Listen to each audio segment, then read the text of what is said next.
Good evening and welcome to everybody. I'm really excited to start a new series on LHI Circle, wherein every month we will take you to one city in the Indian subcontinent, then talk to historians who've covered that city at length on what makes the city click. It's a really a fascinating journey because though we live in our cities, we don't really know much about our cities. Take, for example, the city of Delhi. We all know it's historic. There's 7 cities that kind of constitute that entire Delhi region. But do you know why Delhi emerged as the region which kind of became the headquarters of so many kingdoms and empires going forward? Well, to discuss this today, we have Dr. Swapna Liddle. Swapna has been somebody who we worked with very closely, and I must tell you that I've had the most amazing time pottering around Delhi with Swapna and looking at the history of the various cities of Delhi. So I'm really pleased to welcome Swapna on our first show on the cities of India. We will be doing one such discussion and live panel each month. And we're starting with Delhi because, you know, how can you not start with Delhi? In Delhi, you see history everywhere, and yet there's so many layers which are buried. Swapna, thank you so much for joining us. We have done different pieces of Delhi, so I'm very excited about actually looking at the larger, you know, taking a slightly more 30,000 feet kind of look at Delhi and trying to figure out what made Delhi so important going forward. So let me start by welcoming you and asking you that first question. What makes Delhi so special? Thank you so much, Vinny. It's always a pleasure to be with Live History, and we have done all sorts of aspects of Delhi. We've tramped around Delhi quite a bit, and so it's interesting to look back, as you very much, you say you move back a little, look at it from a distance and see what is Delhi. Today, we are so used to seeing it as a big capital, a center of power, but what was Delhi? Where does that power come from? And what was in Delhi before there was Delhi? Because Delhi is a historical construct. It's a city that comes up with that name, but obviously there is something there before.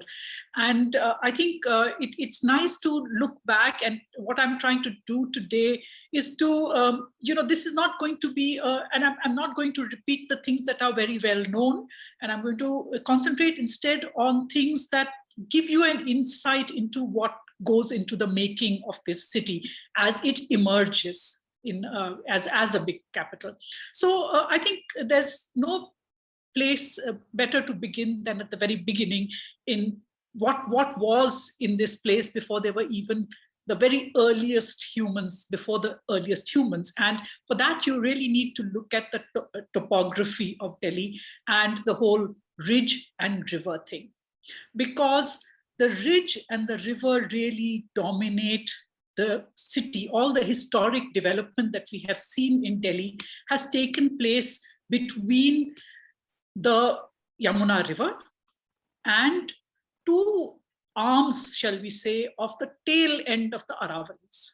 This is the northernmost end of the Aravalis, and when they come to Delhi, there is that straight arm that is coming around, and there is a sort of odd outcrop that goes, towards from the west to the east. So that really, those 2 features form the so-called Delhi triangle. You can see in this map, you can see the black markings showing the ridge and the blue river. Now, what I want to talk about is, first of all, one of the things that I will be emphasizing is that the river has changed course as we have gone along. But from the historic point of view, really the first thing we need to look at is the ridge.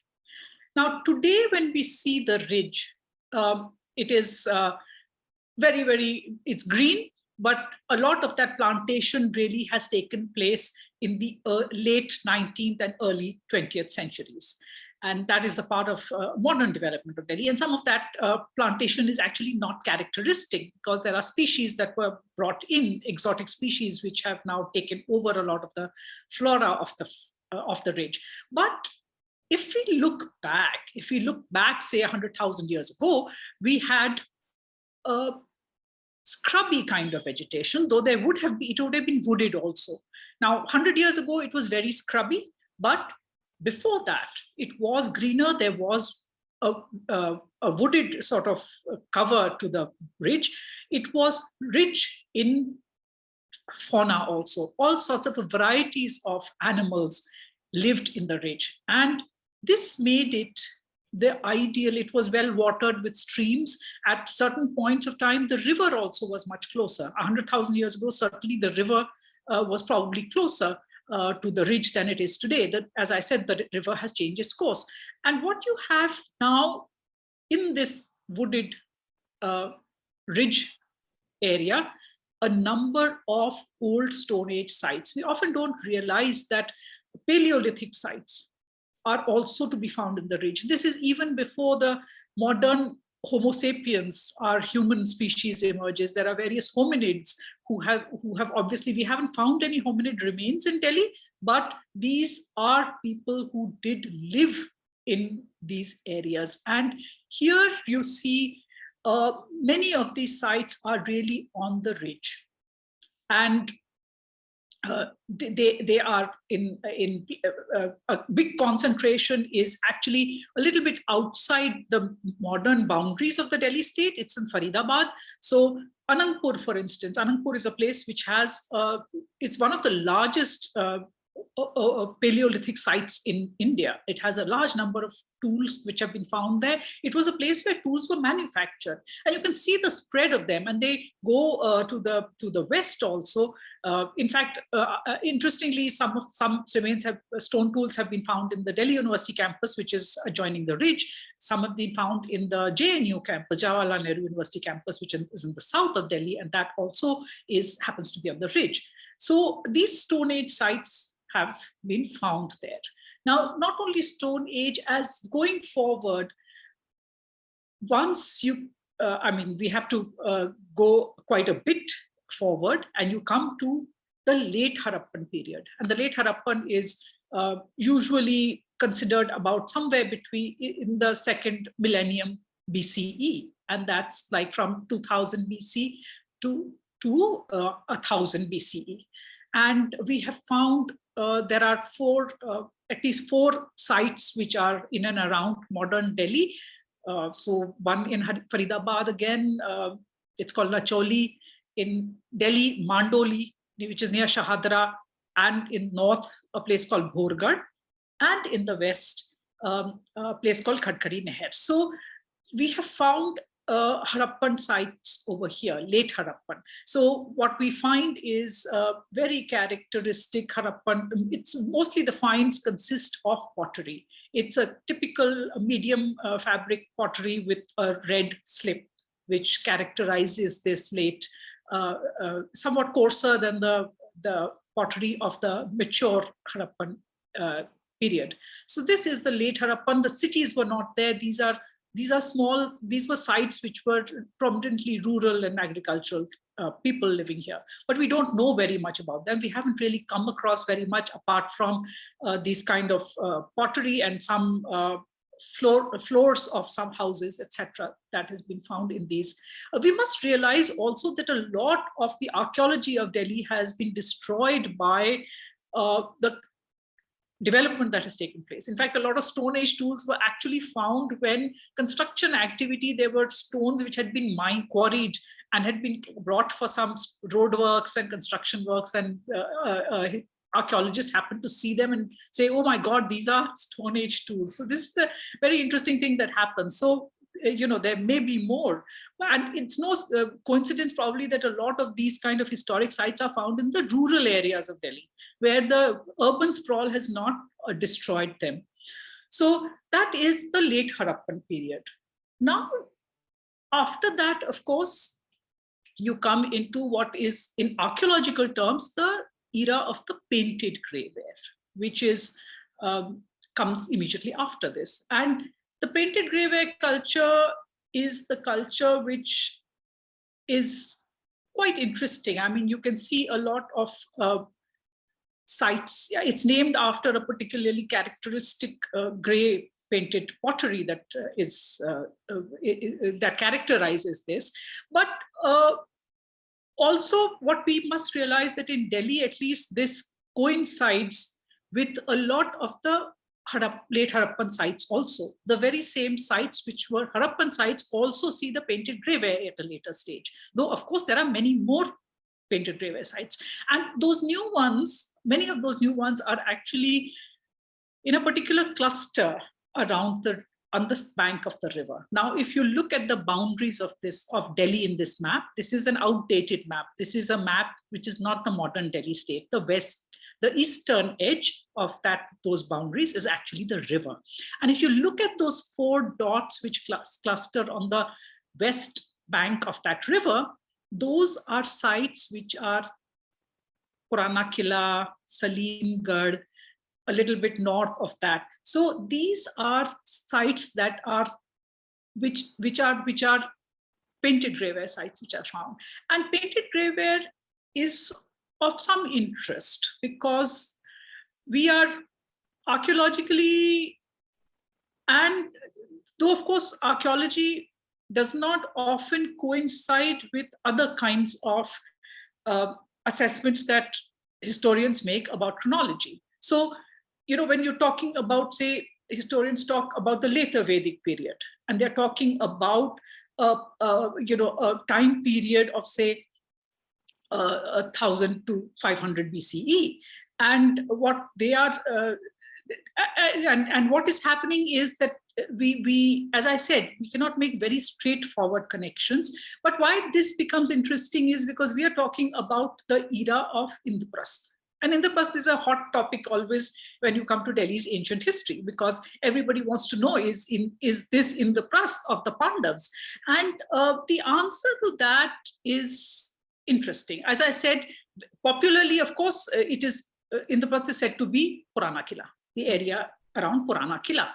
And as it happens, Purana Killa excavations have taken place. Excavations have revealed layers going down a few centuries BCE, but not down right up to the, though there have been stray shards of PGW also that are said to have been found, but the evidence is not at all clear. Now, what we do have is other kinds of evidence, one, which is, first of all, the whole tradition. There is tradition because till quite lately, there was a village which was settled inside the Purana Killa, which was called Indrapat. So that's a very strong tradition. There are also there's also inscriptional evidence. So for instance, there was, one very good one is the Sarvan stone inscription. It's the 14th century inscription, which was found in Sarbansarai. Now, Sarbansarai is where Rajpath is today. It was found there, and that says, and it talks about Sarban, and it says Sarban is within the Pratigana of Indraprastha. So we are, it's like putting a GPS there, that this is within the Pratigana of Indraprastha. So that is very strong evidence that at a place called Indraprastha was thereabouts. Now, whether it is that Indraprastha, because often identifications are not very, very simple. So I'm not saying that that's proof, but you can understand why people think that that is the Indraprastha of the Pandavas. So that is what you have as far as the archaeology and textual. And as I said, it's not often very, very clear because texts are complex things also. Something like the Mahabharata is composed over a long period of time. It's composed, in fact, it is composed between 500 BCE to 500 CE. And then it is believed that actually the events that took place in the Mahabharata actually date to an earlier period. What earlier period?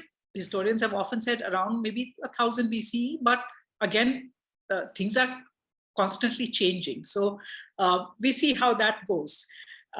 So that is now another thing that definitely when we're talking about Indraprastha and we're talking about texts and traditions and myths and legends, you have to also connect it to a place called Nigambodh in Delhi.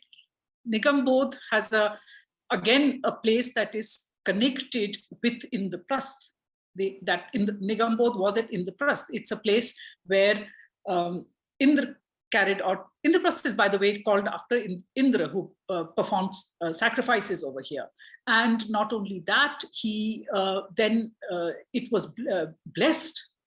That place was, Vishnu blessed the place and said that the waters of the Yamuna at that point would bring back or would give a knowledge of the Ved.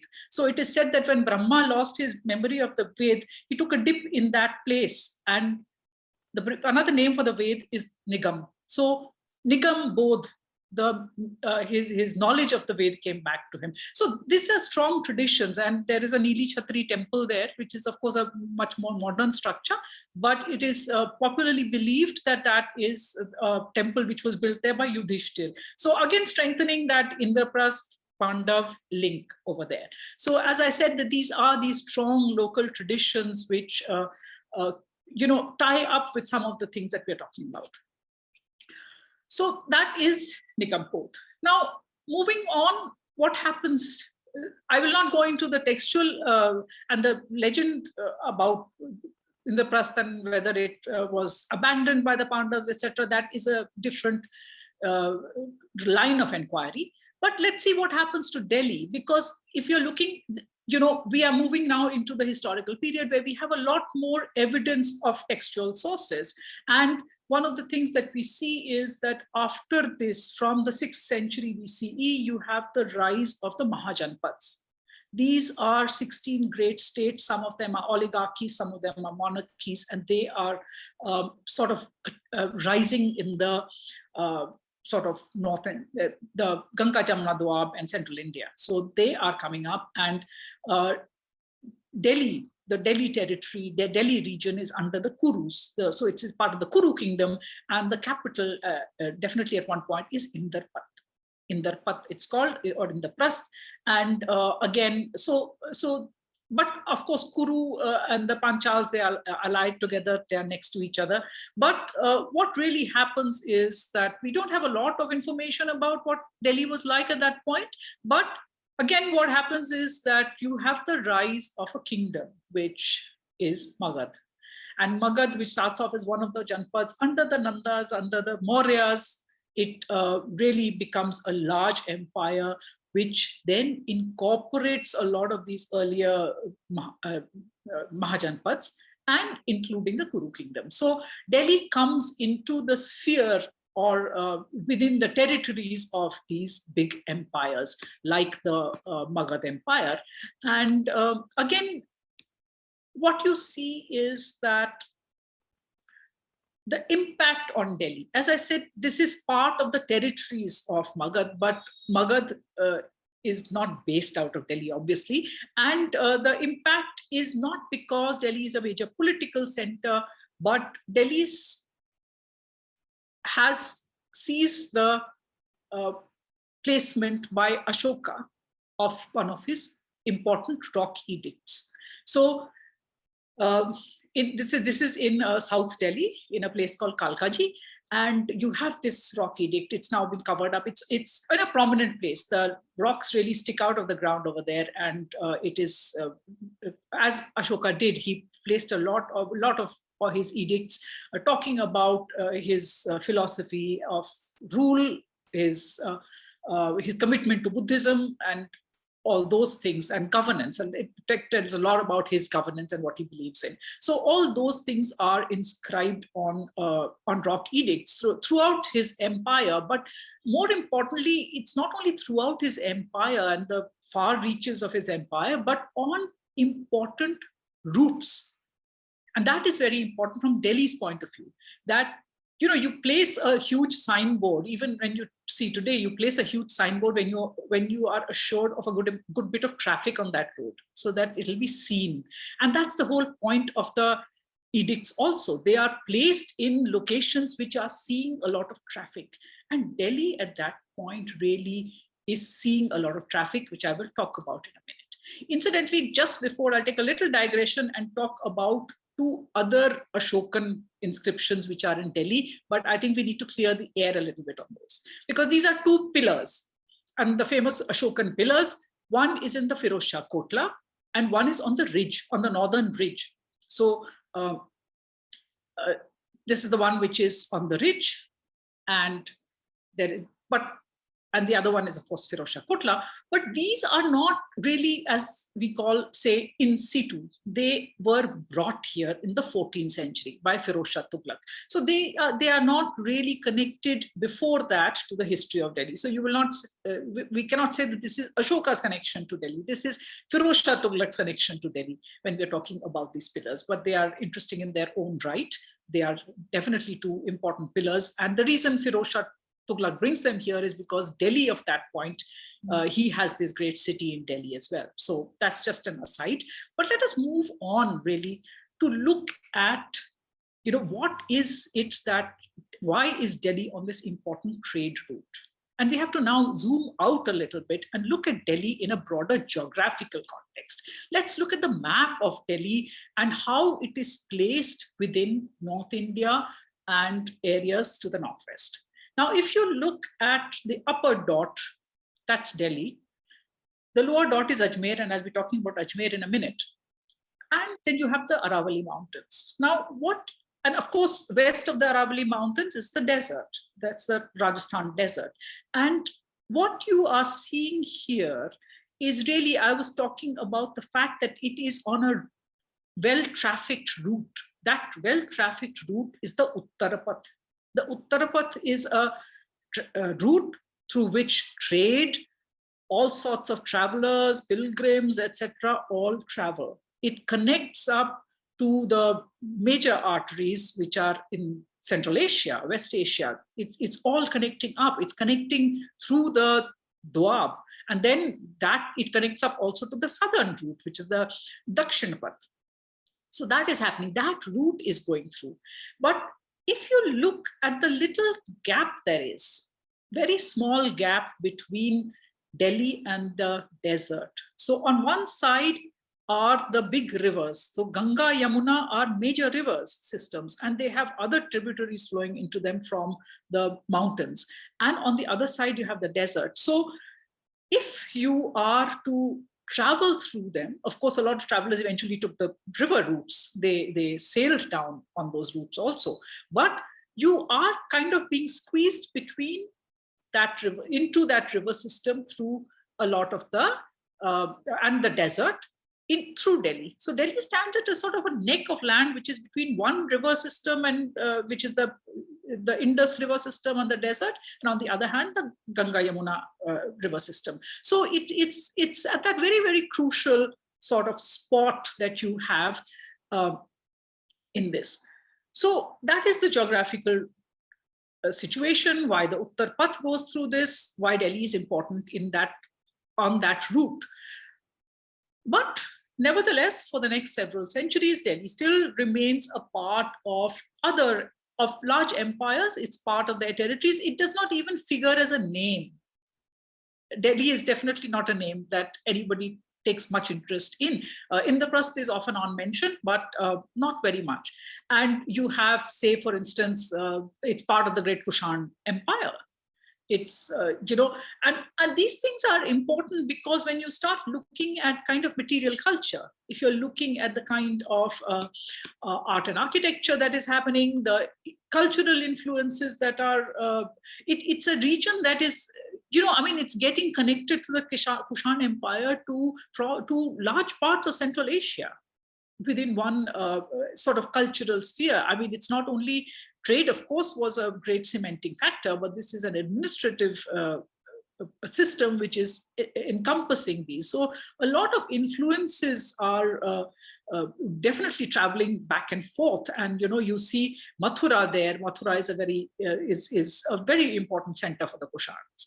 So therefore, it becomes quite close. It's very close to these important centers of the Kushans. But again, as a center, it doesn't figure. It doesn't figure as an important political place. And that is to come just a little bit later. And that really, again, the Kushan Empire is there. And again, as I'm saying, I'm rushing through the centuries here, if you'll forgive me. But let's come to the Guptas.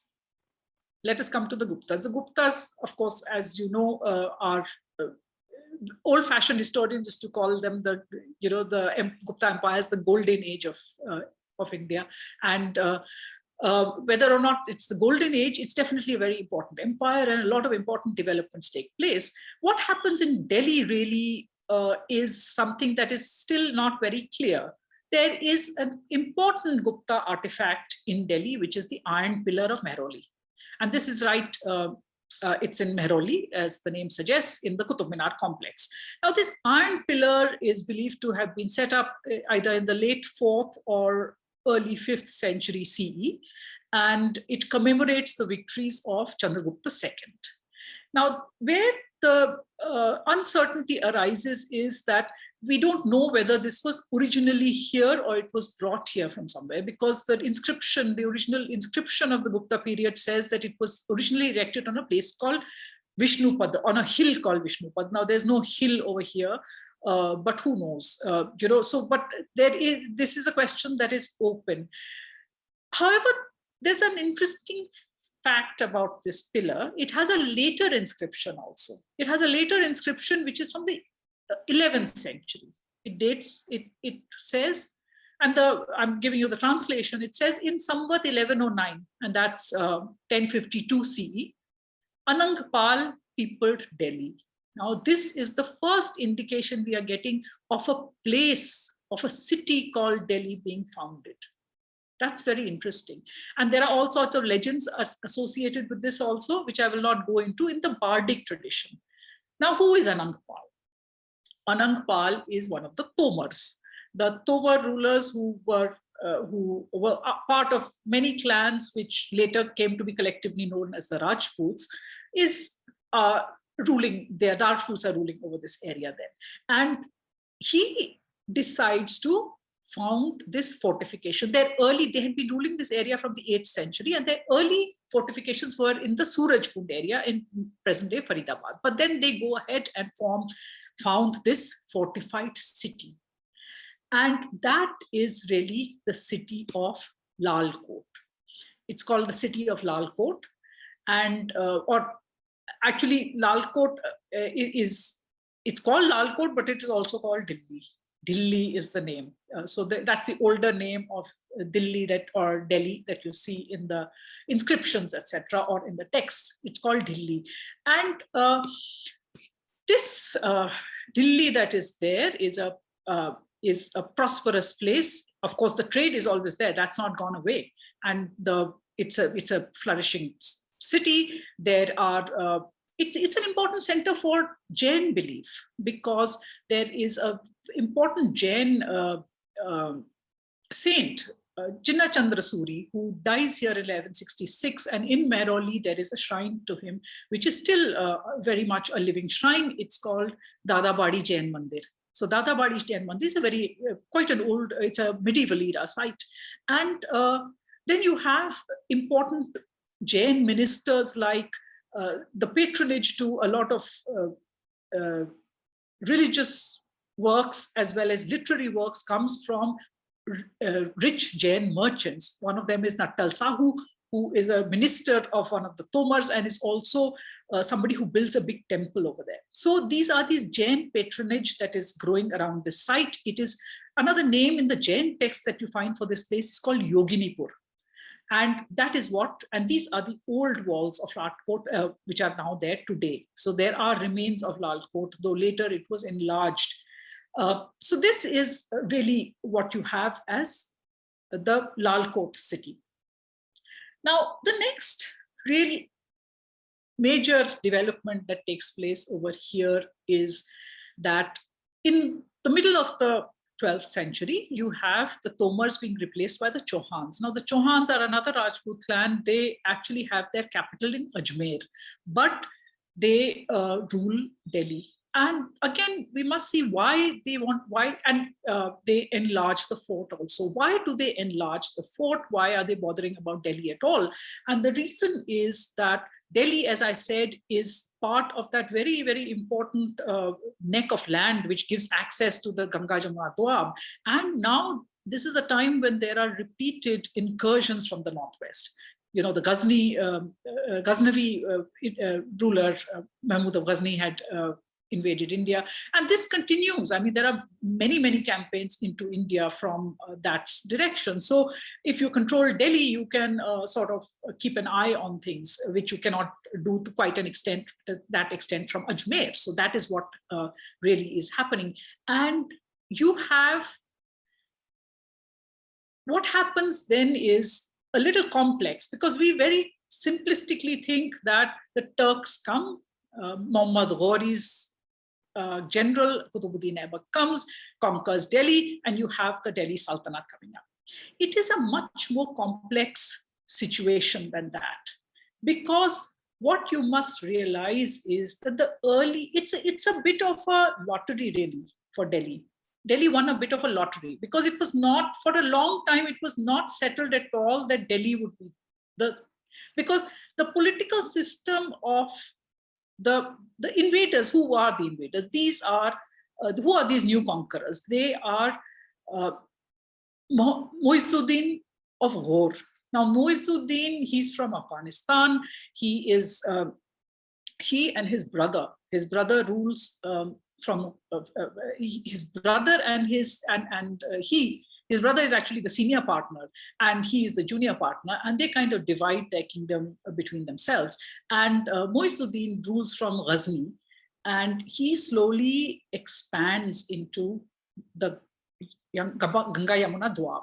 And he comes in these expeditions, and we've all heard about the Battle of Tarain, where at one point their forces suffer a defeat at the hands of Prithviraj Chauhan, and the second battle where he is defeated and they then conquer large part, or at least get a foothold in that part of India. Now, what happens is that we think that we must understand that the political system of the Ghoris is such that all of North India is really partitioned between several slaves. And that's where we get the Turks from. These are all very elite Turk slaves. They are ethnically Turk slaves. They are elite slaves. By that, we mean that they are well educated, very well trained militarily, and they really are appointed governors. So, you know, Qutbuddin Aibak is one among several. He is one among several. There are others. There is Bahauddin Tughrul in Bayana. There's Husamuddin Ulugh Beg in what is now called Aligarh, and Awadh, Nasiruddin Kubacha in Sindh. So there are several of these. It's all partitioned between them. And any one of them could have been the successor. And then we would not have had a Delhi. We would have had the capital maybe in Bayana. Who knows? But so that is what happens. That this is a bit of a lottery at that time. But Qutbuddin Aibak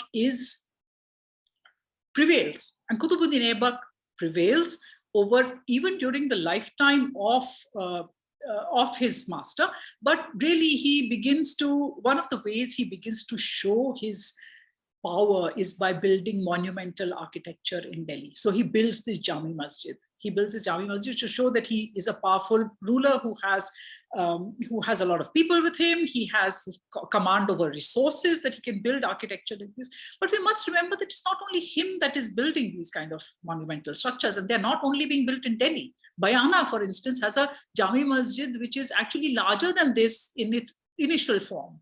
Because the original Jama Masjid at Delhi, what we call the Quwwatul Islam Masjid now, was not as big as it would eventually become. It's smaller. And the Bayana Mosque is actually bigger. So there are these competing rival commanders who are trying to be the dominant power in the Ganga Yamuna Doab. And Qutbuddin Aibak is one among them. Now, what happens is that he slowly gets the upper hand over the others. And ultimately, when Muizzuddin dies, then there is an all-out competition between them. And there he kind of prevails. And he prevails. And therefore, he establishes himself very soon as the first among all these. So he slowly expands and is overcoming his other rivals. And then he begins to also build this thing called the Qutub Minar. Now he builds only the first story. And the reason for building it is also very, very political. Look at what his masters had done. There is the Minar of Jam in Afghanistan. Now it is historians are divided about this. Some say it was built by, some say it was actually built by Muizzuddin himself, and some say it was built by his brother. But this is a victory tower. This is a victory tower. So when Qutbuddin builds another of these kind of victory towers in Delhi, he's saying that I am another Muizzuddin. I'm his successor, so to speak. And that's, that, as I said, is not at all given. That's not at all a given. He's not at this moment anything. So that's what he does. He builds this monumental architecture. And what happens after him is that after he dies quite soon after, actually. He dies, and then you have coming to the throne Iltutmish. And Iltutmish is his slave. Qutbuddin's, he's another of his who had been under him, who had been given a command under Qutbuddin. And what he does is that he then finally overcomes. There you see the map again. You see how it expands. And what he does is he subdues the other. So this is conquest that is taking place at the cost of the other commanders of Muizzuddin, who had spread out over the Doab. So it's a competition that is taking place between them. And then this is underlined again by monumental construction in Delhi. The Qutub Minar, Iltutmish adds 3 more stories to it, making it into what it is today. So that's the kind of the ultimate, it marks Delhi out as the winner of the lottery, as I said. There is a lottery, and that's how it happens. So this is how, in a somewhat, it's somewhat complicated, but this is how it comes about. And then Iltutmish, by I think about 1228, he has overcome all the others, many of them, not all, but far reaches are still to be conquered, but he has overcome quite a lot of those. The Caliph in Baghdad recognizes him. He is recognized as Sultan, which is a big deal for him. And it's actually at this time that he kind of completes the Qutub Minar, adds 3 more stories to the Qutub Minar and gives it that monumental shape. So it's a way of asserting his position. He has arrived. And really, if you are to talk about when the Sultanate really comes into its own, it's in around 1228-29 with this recognition.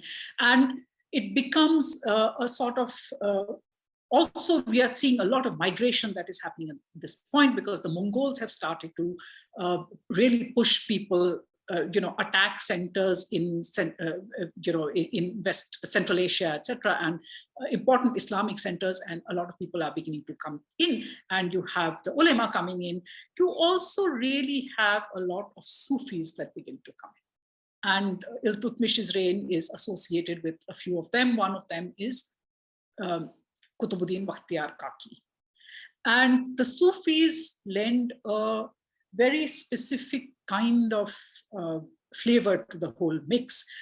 Again, it's a very complex relationship between the Sufis, who have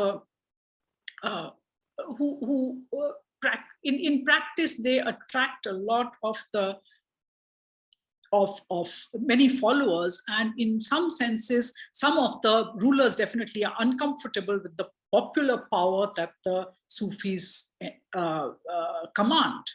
And the Sufis, to some extent, come forth as a sort of a power that challenges the political system. And in fact, the Iltutmish, for instance, as the Sultan has his ulema also, the theologians who are laying out the law as far as the Muslim subjects are concerned, because the Muslim subjects are growing, there are many of them, and they are laying out the law for the Muslims, whereas the Sufis have their own alternate vision sometimes, and that alternate vision is also sometimes expressed as Qutbuddin Bakhtiyar Kaki, of course, lived right outside the wall, right outside the walls of Lal Kot. He was right there. But some of the later Sufis then move out. So one of them is, for instance, one moves very, very far, Shah Turkman Beabani. Then you have Nizamuddin Aulia. Shah Turkman Beabani, very far, then Nizamuddin Aulia in what is today Nizamuddin. He goes to Ghiyaspur. this is closer to the river. So these are settlements which are, the Sufis are distancing themselves from political power, yet they have a lot of popular power. So sometimes in later periods, certainly in Nizamuddin's period, the sultans are actually reaching out to the Sufis and trying to, they make an interface between them. And one of the signs of that interface is somebody like Amir Khusro. And Amir Khusro, and you see this nice miniature, which shows Amir Khusro, who's obviously, he's a great poet. He's of course a courtier and a soldier, but he's also a poet and a musician.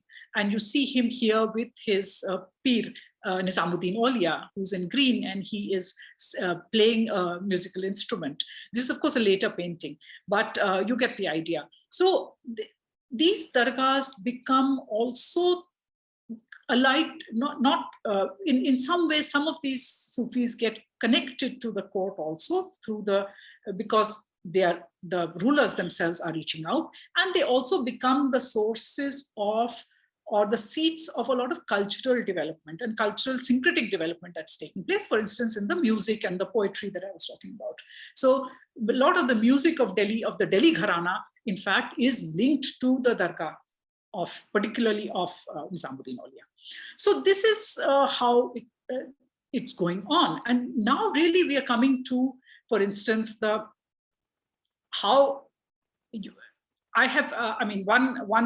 aspect that I should have mentioned earlier, which I will come at now, the political power that I was talking about of the Sultanate that is growing is, I think we should look at one other source, which is very interesting, which is the Sanskrit inscriptions of that period. And the Sanskrit inscriptions, one of them is famously known as the Palambauli inscription. Now, the inscription is interesting because this is not a ruler bombastically talking about his rule. This is a common citizen. He's a little landholder. He's a little zamindar who has made a well. He's made a well, and he commemorates that well by writing a little plaque in that well. And what he writes about is, it's very interesting because you want to see how a common citizen defines himself, how he sees his place in the big. So first of all, look at him, how he defines himself in his locality. What is the place that he's living in? He's not talking about big empires. He's talking about the land of Haryana. So that's our Haryana. So he says he lives in Haryana. So he's locating himself there. He starts off, of course, with salutations to Ganpati and to Shiva. And then he says that the land of Haryana was first enjoyed by the Tomars and then by the Chauhans. It is now ruled by the Shaka kings. So the Turks are called alternately Turushka or Shaka in the Sanskrit sources. And he says, now look at how he describes the ruler. He, the central gem in the pearl necklace of the seven-girt earth, Nayaka Shri Hammira Gayasadina. Now this is Gayathuddin Balban, who ruled in the second half of the 13th century. So he is talking about Ghiyasuddin, and he talks in absolute hyperbole about the places he has conquered. Look at this, the Andhras, Maharashtra, Karnataka, Kerala. I mean, this is completely unrealistic, right? This is unrealistic. Balban's empire at no stage had this far. But it's his way of saying that his empires are so big that they are like the seas, they are extending to the seas. So this is a lot of hyperbole. And then he goes on to talk about Delhi. In the next part of this inscription, he says, so, he has absolutely, there's peace reigns, and peace reigns that the earth is. So Sheshnag, who has now no work to do. I mean, he has forsaken his duty of supporting the weight of the globe. He doesn't have to support it because Balban is supporting it. So he has taken himself to the great bed of Vishnu, and Vishnu himself, for the sake of protection, taking Lakshmi on his breast, and relinquishing all worry, sleeps in peace on the ocean of milk. So even Vishnu is chilled now because there is nothing to worry about. Ghiyasuddin Balban is looking out. So, and then he says that the metropolis of the lord of many hundreds of cities, the charming great city called Delhi, flourishes like a crescent-headed arrow on the side of his enemies. Now, how he is defining Delhi as the capital of this great ruler. So it is this. It's almost as if he's saying that the city is important because it is the capital of a great ruler. So then he talks about how wonderful it is. And then, I mean, though he says Delhi is so important because it is the capital of this ruler, but then he has to go and say what it is, because he thinks that some people may not understand. So it's in that city of Delhi, renowned under the name Yoginipur. So what he's suggesting is Yoginipur is the better known place. Yoginipur is the name which more people will recognize. But he's saying that Delhi is the same one. There was a householder, and then he comes out to and finally gives his name, which is Uttara. And then he goes on and says about. So the interesting thing is that Delhi, even now, in 1276, the second half of the 13th century, he is still, Delhi is something that is still new, but it is already intimately connected to power. And this is what the later cities build on. And if we now go to look at the maps of Delhi, different maps that you have of Delhi, of the 7 cities, and I've deliberately not talked about the 7 cities much, because I know that this is something that people do know. This is something that people are aware of, but slowly cities grow. And why are there different sizes? Quite a unique feature of Delhi, actually, as capitals go, that there are different capital cities that have come up in different parts of the Delhi triangle, the ridge and the river. Between the ridge and the river, several cities have come up. And of course, I'm looking at Sultanate cities right now, but even look at them. First you have Lal Kot, which is the original Delhi. And then you have Kilugadi. Now, Jalaluddin Khalji, first of all, it is built by Balban's grandson, Kekubad. But Jalaluddin Khalji, who replaces the so-called slave sultans and founds the Khalji dynasty, is crowned and makes his capital Kilugadi, at least for the first 1 year. And that is because he wants to escape his political rivals who are still dominating in Lal Kot. So it's a political decision to move to Kilugadi. Because of the kind of dynastic changes that happened during the Delhi Sultanate, one after the other, much of that is related to that. So Kilugadi is definitely a part of that. Kilugadi, unfortunately, very little remains of Kilugadi, so we don't know about it much. Then another very important factor in the building of different cities is the incursions of the Mongols. This also is an aspect that is very well known, so I will not dwell on it much. But Siri, for instance, comes up because the Mongols actually lay siege to Delhi, come and engage the troops of Alauddin Khilji, and it's the plain of Siri that this engagement happens in. And due to that, Alauddin decides that he has to fortify that area, so he builds the fortification of Siri. The successor dynasty is the Tughlaqs, and the founder of the dynasty, Ghiyasuddin Tughlaq, is even more concerned about the Mongols, and because he has spent all his military career fighting the Mongols in the western regions, in Multan, etc. He was the governor of Multan. So he decides he has to build an even greater fortification, and then he builds Tughlaqabad. The huge fortress of Tughlaqabad is built by him because he is, he really wants to, and of course he's buried there as well. You can see the tomb in the middle of one of those complexes. It's of course a very much bigger complex also. And then after Tughlaqabad comes Jahanpana, because his successor, Muhammad Tughlaq, is again wants to first of all identify. There is a little bit of rivalry, I mean, or a little bit of, shall we say, tension between him and Ghiyasuddin. So he wants to make his own capital, and he moves into another area and founds Jahanpana. And his successor, Firoz Shah Tughlaq, finally moves to the river. And that's the big city that is built, if we discount Indraprasth, is built by the river. So that is Firozabad, which is the core of it is Firoz Shah Kotla, which we see with the iron, not the iron pillar, the Ashokan pillar that I had spoken of earlier. This is Firozabad. A lot of the stones are missing because one of the things that has happened with Delhi is that subsequent city building has poached stones from older cities also. So a lot of recycling of stone has taken place. So much of the missing stone is actually what you find in Shahjahanabad, which went to later build Shahjahanabad, so which was very close to that. So you have Firoz Shah Tughlaq coming in, and what happens is that even though then you have really the attack of Temur, the Tughlaqs go away and you have Sayyads and Lodhis. And though they started, one of the Sayyads did start to build a city next to the river, that never really happened. And the most successful, I'd say, of the Lodhi rulers, Sikandar Lodhi, actually moved the capital to Agra. And there again, I think the reason was that here now the empire is looking south more, and to keep an eye on developments. First of all, a lot of the ambitions to the northwest have been given up by now. So the focus is turning towards the south, and Agra becomes the capital. But interestingly, such is the political and spiritual aura of Delhi that still persists, that even though for practical considerations, he moves the capital to Agra, when he dies, apparently according to his wishes, he is brought back and buried in Delhi in the Lodhi garden. So that is the tomb of Sikandar Lodhi. So this, is a sort of a bird's eye view of Delhi's history and some of the forces that have been at play in the making of Delhi as we know it today. How has it emerged as this whole thing of the capital city?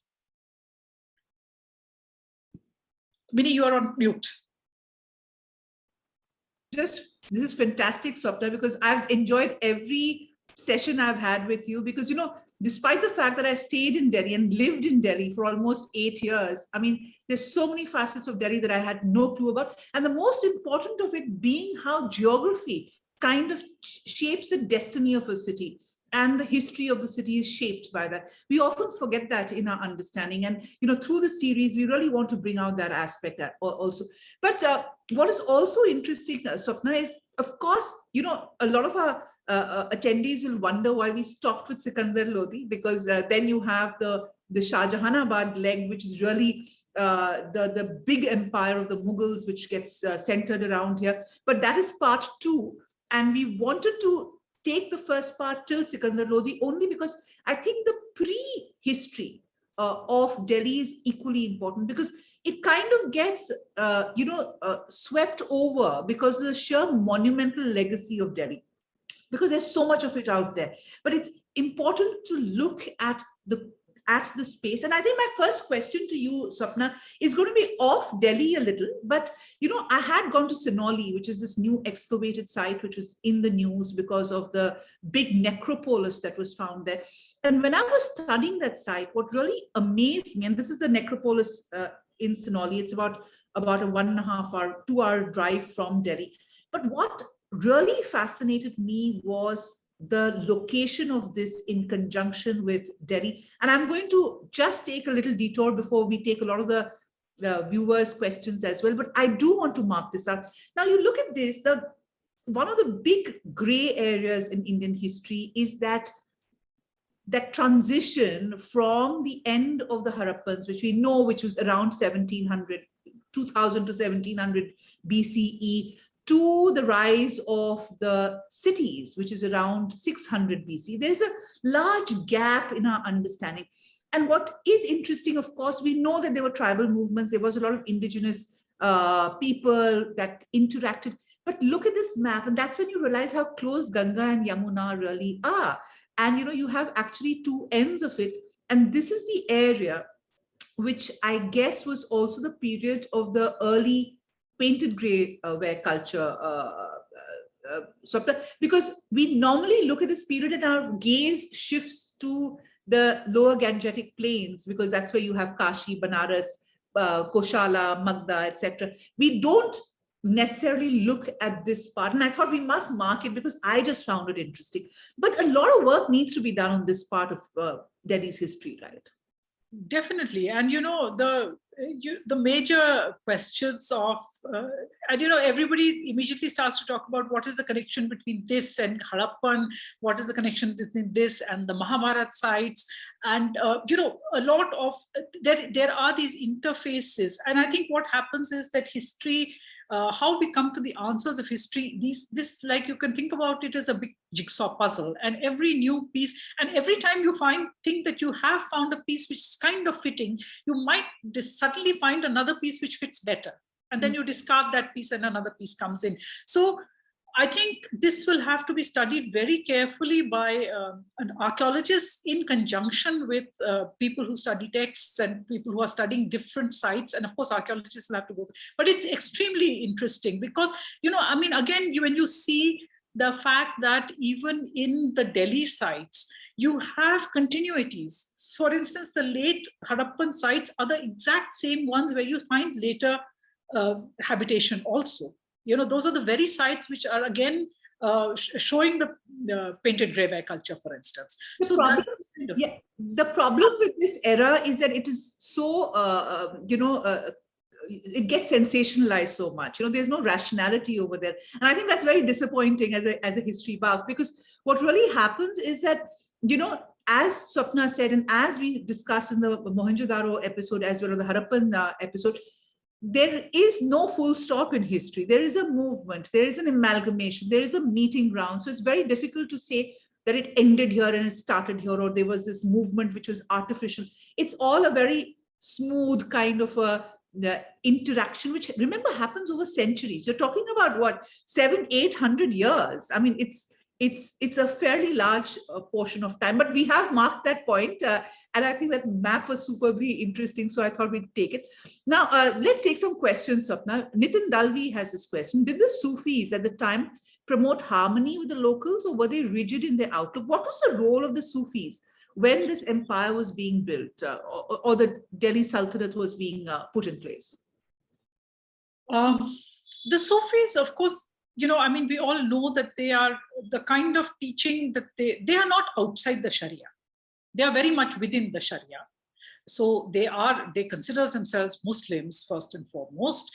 They, however, are the kind of Islam that they practice is a lot about a direct communication with God through the medium of through the sort of the Pir, the saint, the Sufi.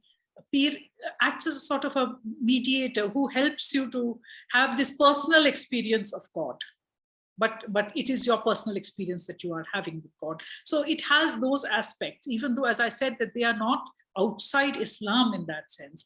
But some of them, for instance, Bakhtiyar Kaki has a lot of, some of them have these a reputation of having performing miracles, for instance. And some of the ulema actually frown at these kind of things, that, what is this miracle? And the ulema are very suspicious of the Sufis' charisma, the charisma that the saint has. The ulema are theologians, they lay down the law, they're not charismatic figures, and which the Sufis are. They are charismatic figures, and they are, as I said, the miraculous aspect is there, the personal relationships with people and with their disciples are there. So they attract a lot of popular support. And that popular support in time is not just Muslims, there are other people also who gravitate towards that charismatic figure of the Sufi. And that is where the Dargah becomes the site of a good deal of syncretic culture. I mean, at a later period, for instance, there is a wonderful early 16th century, maybe we can, if we are talking about the Mughals, we can go there, about, it's a wonderful shrine which is called Jamali Kamali. And there is this mihrab in the tomb, which is a kalash, it's a Purna kalash, and it has written on it Allah.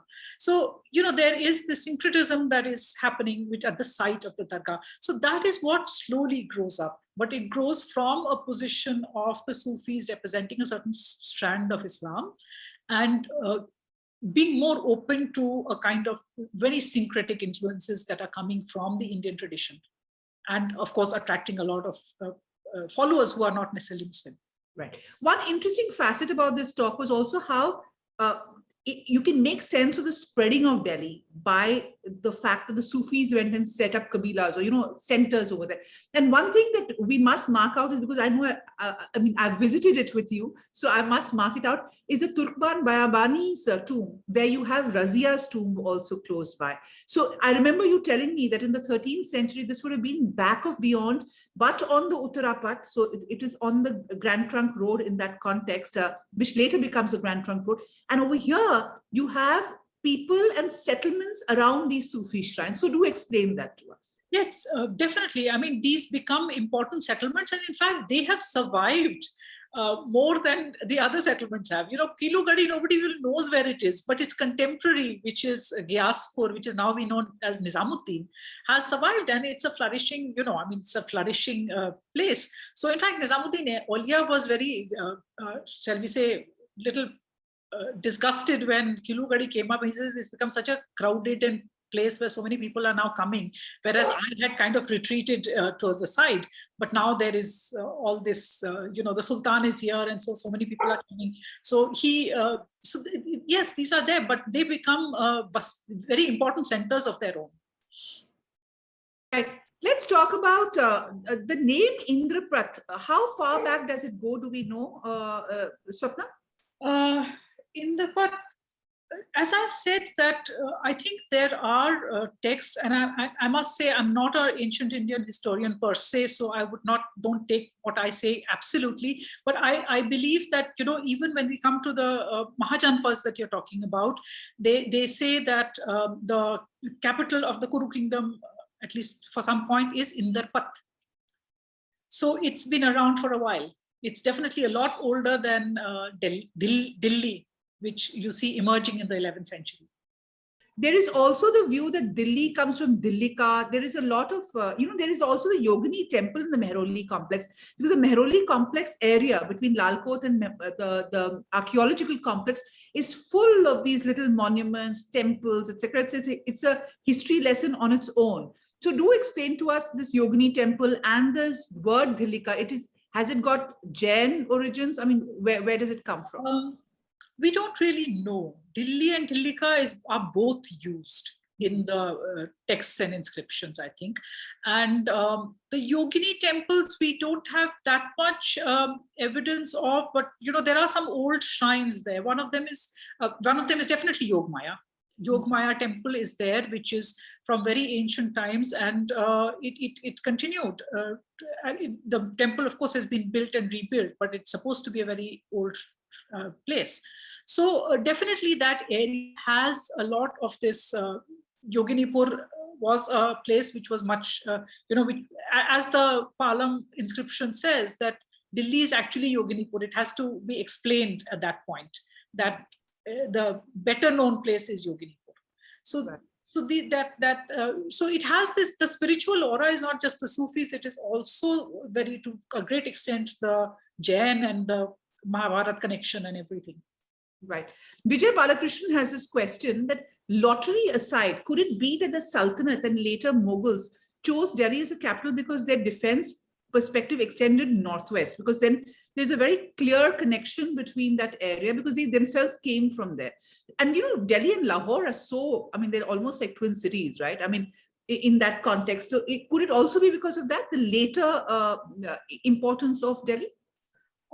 You know, in fact, what happens is with the coming of these empires, which are not like the Rajputs, like ending there, they are extending towards the northwest. Their frontiers have moved quite a lot to the northwest. So Delhi seizes that strategic importance, because if you're, you know, under the Mughals, for instance, Delhi is the center of their empire, so to speak. I mean, to quite an extent, you know, I'm not saying dead center, but it's very much within the empire. And that's why you see later cities like Shahjahanabad, they are not even fortifications. I mean, compare Shahjahanabad to Tughlaqabad, for instance. You know, it's hardly a fortification because it's the center of the empire. It's not a frontier town anymore. So it's not a frontier town. So strategic factors, I think, become a little less important. And then it's the political, the spiritual, that aura of power, spirituality, and the idea that Delhi is, you know, Babar comes, I mean, I'm jumping the gun here. Babar comes and says that Delhi is the capital of all Hindustan. And he's just defeated Ibrahim Lodi, who rules from Agra. So why is he saying Delhi is the capital of all of Hindustan? That's the reputation that Delhi really enjoys. Chandru Kini has this question. Are the Ashokan edicts the first available written material connected with Delhi's history? Or are there any other sources in terms of actual epigraphic evidence? I don't think there's anything older, but then again, the Rock Edict, I don't know to what extent you will say it is related to Delhi, because it's one of those generic, Rock Edicts which Ashoka put up everywhere. It has no reference really to Delhi or the space as such. So again, then I would not say that that is the oldest. But I do want to point out that there is another Ashokan edict in Nalasopara, which is the first reference to this region of Mumbai and the area around it, which is also a edict, which you can find in the CSMVS museum, of course. So Kshitij Raj has this very interesting question. It is said that Delhi was destroyed multiple times throughout history. Was there any instance apart from the invasion of Timur when it was actually razed to the ground instead of just being abandoned? Really, even during Timur's time, it is not destroyed. A lot of people are killed, as happens in these kind of violent invasions. But really, it is, when you talk about destruction, for instance, the text can be sometimes a little misleading. So one of the texts says that Sher Shah Suri destroyed the city of Alauddin to build Shergarh. Because Sher Shah Suri then expands the city of Humayun's city. Now, what actually is happening is that he's not destroying it. It's already an abandoned city because it ceased to be capital for a long time. But what he is doing is he is sending what today we would call contractors to go and pillage the material. So he is destroying it in the sense he's carting away the stones to come and build his capital, because that's a equal, more sustainable way of doing things than starting to cut stones all over again. You just go and bring those stones and build your city with it. So that is what is happening. So this thing of destroying cities, and these cities are just abandoned, or rather some of them are. Delhi is Lal Kot is never abandoned. Mehrauli continues to be populous. And again, I would say that to some extent, it's about the Dargah of Qutb Bakhtiyar Kaki, because not just a political capital, it also has this spiritual center. So it continues to be populous. And of course, we have done a film on this, but right next to Bakhtiyar Kaki's Dargah, there is a old palace of the Mughals, which they used to use when they came from Shah Jahanabad over here. And there's an empty space for a qabr because Bahadur Shah Zafar wanted to be buried over there at the foot of the Sufi state. And that is the other very interesting thing. Like Razia, of course, was by default, but many of these Sufi shrines become the place where a lot of the kings are buried. So in a sense, they are very historical, right? Yeah, absolutely. Right. Okay, there are two questions which I will take because otherwise we can go on forever with you, Swapna, and it's not fair. Samir Sehgal has this question. How much of the conversion to Islam was due to the charisma of the Sufis and how much is forced? Now, these were troubled times, but the Sufis played a very important role, as has been said by you, in creating a syncretic culture. So what was the real role of these Sufis?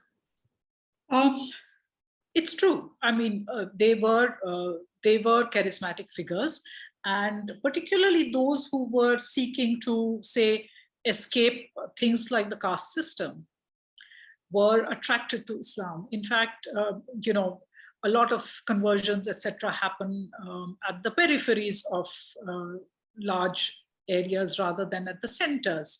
So it is definitely the Sufis are attracting people to Islam also. So a lot of communities convert, and the conversion usually happens through either the work of the Sufis who are attracting these people, and some of it is definitely tied up to a desire for upward mobility.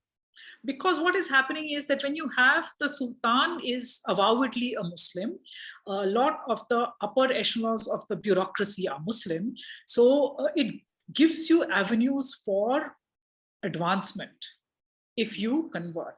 Of course, there are all sorts of class and ethnic barriers which still persist, but it is also some amount of upward mobility that is granted to you in the course of time if you've been Muslim for a while. So these are very complex features, but I'd say that the stress on conversion was not an important factor for the rulers of these Muslim rulers of India, because they were more interested in realpolitik. As long as they got their revenues and as long as they were not opposed, they couldn't did not bother very much. So even though they often employ the rhetoric of being religiously very popular and zealous and everything, you don't see much of that in practice in their in what they do. And in later periods, I'm sure, you all know about temple destruction, etc. That happens in Delhi also, of course,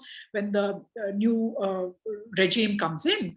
But this is often connected directly to conquest. And that's not a preserve of one religion against the other. There are rulers in India following the same faith who go and destroy the temples of the people they have conquered, or rather the ruler they have conquered. They often don't have anything against the people. They have something against the previous regime who they are replacing. And it's a very symbolic thing to do, to break their temple and to take away the image and to reappropriate it. So those kind of things happen. So I would say these are, it's a complex thing.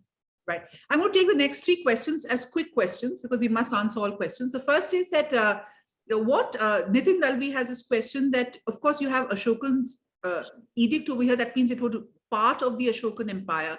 What was it called that time? Do we have any idea of how important this was? Because I have heard it say that it was a settlement in that Kalkaji area, which was really more like in today's parlance, a caravanserai, for instance, on the Uttarapath. I mean, to be very frank, I don't know. I am not aware. I mean, the earliest names that we find for that particular locality is Bahapur. But I don't know, that also is a much later thing. So I don't know in Ashoka's time what it was called. No, okay, fine. There's another question that says that by the time of the late Mughals, the height of the Mughal Empire under Akbar, you have a very cosmopolitan Agra emerging with the Portuguese, Armenians, Christians, Greeks, etc. Now, are there references to Christians in that era? Any kind of Europeans? I would not think so, right? I mean, this was still a time of limited connectivity in that context. What do you think? In this early period, no, I don't think you have too many, but there are a wide variety of people from Central Asia that are coming in. I mean, the ruling class is predominantly Turk, but there are so many different people coming in from Central Asia that, it's a very rich ethnic mix. But yes, Europeans, I don't think you are seeing. MG Jacob has this very relevant question. Actually, you and I have wondered this very often, that even though you have so many areas, Nigambod Ghat being one of them, associated with the Mahabharat, there are no grand temples. The grand temples are towards the Gangetic plain, right? In Kashi and, all of that. Why is that? I mean, and also it's interesting because I remember you telling me that even Shah Jahan, when he moved Shah Jahan to Shahjahanat, he said it was a land of kings, right? And he referred to the Mahabharat and the Indraprasth being there. So there was this memory of it, but yet we don't see any large temples. Why is that? Large temples are built by strong political figures. If you notice, who commissions large places of worship? If you look at, even very popular shrines, if it's a popular shrine, it tends to be small, modest. It may see a lot of visitors, but it doesn't have to be very grand. The grandest temples, the grandest mosques are built by people with huge political ambitions. And as I pointed out, that before we come to the rise of the Delhi Sultanate and Delhi as its capital, Delhi is not a politically very big place. Forget the Pandavas. I mean, we don't have that kind of record of the Pandavas. And in any case, when we're talking about that kind of material culture, we are not talking about monumental architecture at all. Absolutely. We're not talking about monumental architecture of that era. And for the Rajput, whether it's the Chauhans or this thing, they're not empire builders. And again, Delhi is not a huge political center. That happens with the Delhi Sultanate, and that brings its monumental architecture. That's now the question before we wrap up is, how does it shift to Agra? Is it because Agra is more central? Because still, for a large part of the Mughal history, till Shah Jahan, of course, moves it back to Delhi, Agra becomes a center from Sikandar Lodi's time to the time of Shah Jahan. Why does the axis shift to Agra? I think Akbar moves it to Agra during Mughal times. I mean, Humayun is back in Delhi, but Akbar moves it back because it's to keep a greater eye on what's going on, because the push of the empire is towards the Indian subcontinent rather than to the northwest. So, I mean, though of course they are trying to defend their territories there also, and they also make pushes there. But I think the desire to control what is going on in central India, that is probably an important factor. When Humayun's move back to Delhi is also because the Afghans are on the east, right? He wants to move as far away from them as possible. Yes, yes. Okay. Swapna, it's always a pleasure to talk to you. Thank you so much for joining us. And this is going to be a monthly affair where we are going to have historians who are really masters of their cities take us through their cities. And we will circle back to Swapna to talk about the next leg, which is really the time when Shah Jahanabad becomes the epicenter of empire, culture, and all else. Swapna, we will probably also talk about the making of modern Delhi and the unmaking of it now. But having said that, many thanks for joining us. Always a great pleasure to have you with us. Thank you so much, Vinny. That was a great pleasure. And I'm so glad that so many of us could have this conversation, and always glad to have all the questions as well. Thank you so very much.